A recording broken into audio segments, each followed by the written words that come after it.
13वां अध्याय।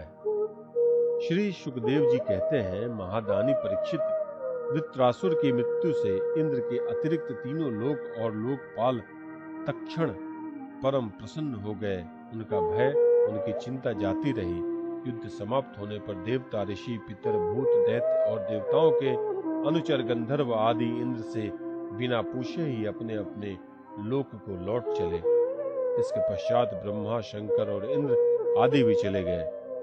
राजा परीक्षित ने पूछा, भगवान, मैं देवराज इंद्र की अप्रसन्नता का कारण सुनना चाहता हूं। जब वृत्रासुर के वध से सभी देवता सुखी थे, तब इंद्र को दुख होने का क्या कारण था?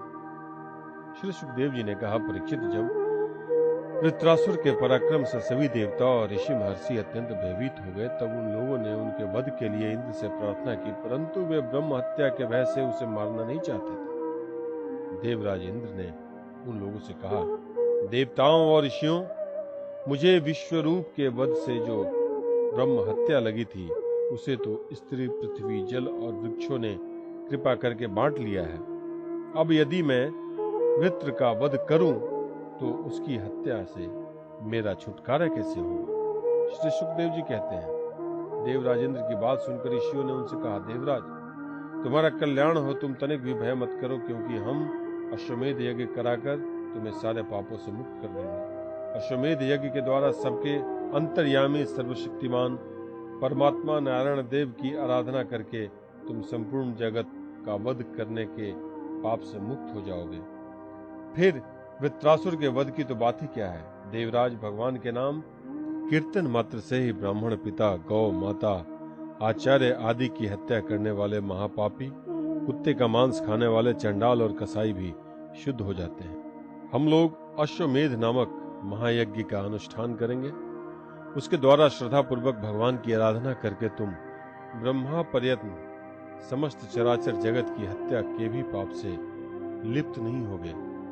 फिर इस दुष्ट को दंड देने के पाप से छूटने की तो बात ही क्या है। श्री सुखदेव जी कहते हैं, परीक्षित, इस प्रकार ब्राह्मणों से प्रेरणा प्राप्त करके देवराज इंद्र ने वृत्रासुर का वध किया।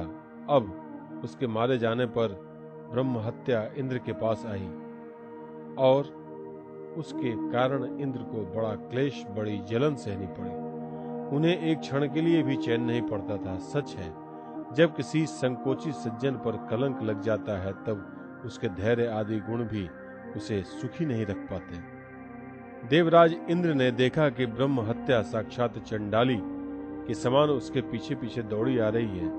बुढ़ापे के कारण उसके सारे अंग कांप रहे हैं और क्षय रोग उसे सता रहा है।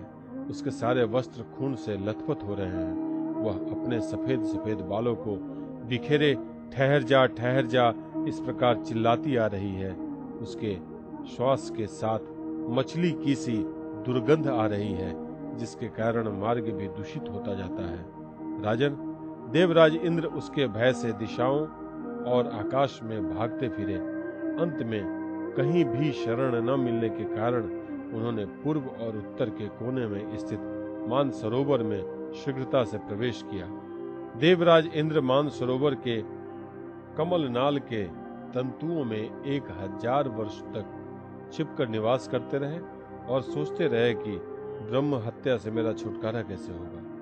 इतने दिनों तक उन्हें भोजन के लिए किसी प्रकार की सामग्री न मिल सकी, क्योंकि वे अग्नि देवता के मुख से भोजन करते हैं और अग्नि देवता जल के भीतर कमल तंतुओं में जा नहीं सकते थे। जब तक देवराज इंद्र कमल तंतुओं में रहे, तब तक अपनी विद्या, तपस्या और योग बल के प्रभाव से राजा नहुष स्वर्ग का शासन करते रहे।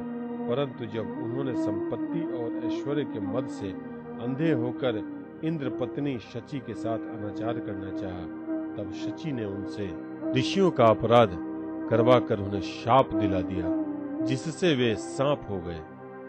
तदंतर जब सत्य के परम पोषक भगवान का ध्यान करने से इंद्र के पाप नष्ट प्राय हो गए, तब ब्राह्मणों के बुलवाने पर वे पुनः स्वर्गलोक में गए। कमल वन विहारिणी विष्णु पत्नी लक्ष्मी जी इंद्र की रक्षा कर रही थी और पूर्वोत्तर दिशा के अधिपति रुद्र ने पाप को पहले ही निस्तेज कर दिया था, जिससे वह इंद्र पर आक्रमण नहीं कर सका। परीक्षित, इंद्र के स्वर्ग में आ जाने पर ब्रह्मर्षियों ने वहां आकर भगवान की आराधना के लिए इंद्र को अश्वमेध यज्ञ की दीक्षा दी। उनसे अश्वमेध यज्ञ कराया। जब वेदवादी ऋषियों ने उनसे अश्वमेध यज्ञ कराया, तब देवराज इंद्र ने उस यज्ञ के द्वारा सर्वदेव स्वरूप पुरुषोत्तम भगवान की आराधना की। तब भगवान की आराधना के प्रभाव से वृत्रासुर के वध की वह बहुत बड़ी पाप राशि इस प्रकार भस्म हो गई, जैसे सूर्योदय से कोहरे का नाश हो जाता है। जब मरीच आदि मुनीश्वर ने उनसे विविधता पूर्वक अश्वमेध यज्ञ कराया, तब उसके द्वारा सनातन पुरुष यज्ञपति भगवान की आराधना करके इंद्र सब पापों से छूट गए और पूर्ववत फिर पूजनीय हो गए। परीक्षित, इस श्रेष्ठ आख्यान में इंद्र की विजय, उनकी पापों से मुक्ति और भगवान के प्यारे भक्त वृत्रासुर का वर्णन हुआ है। इसमें तीर्थों को भी तीर्थ बनाने वाले भगवान के अनुग्रह आदि गुणों का संकीर्तन है। यह सारे पापों को धो बहाता है और भक्ति को बढ़ाता है। बुद्धिमान पुरुषों को चाहिए कि वे इस इंद्र संबंधी आख्यान को सदा सर्वदा पढ़े और सुने। विशेषतः पर्वों के अवसर पर तो अवश्य ही इसका सेवन करें। यह धन और यश को बढ़ाता है, सारे पापों से छुड़ाता है, शत्रु पर विजय प्राप्त कराता है और आयु और मंगल की अभिवृद्धि कराता है।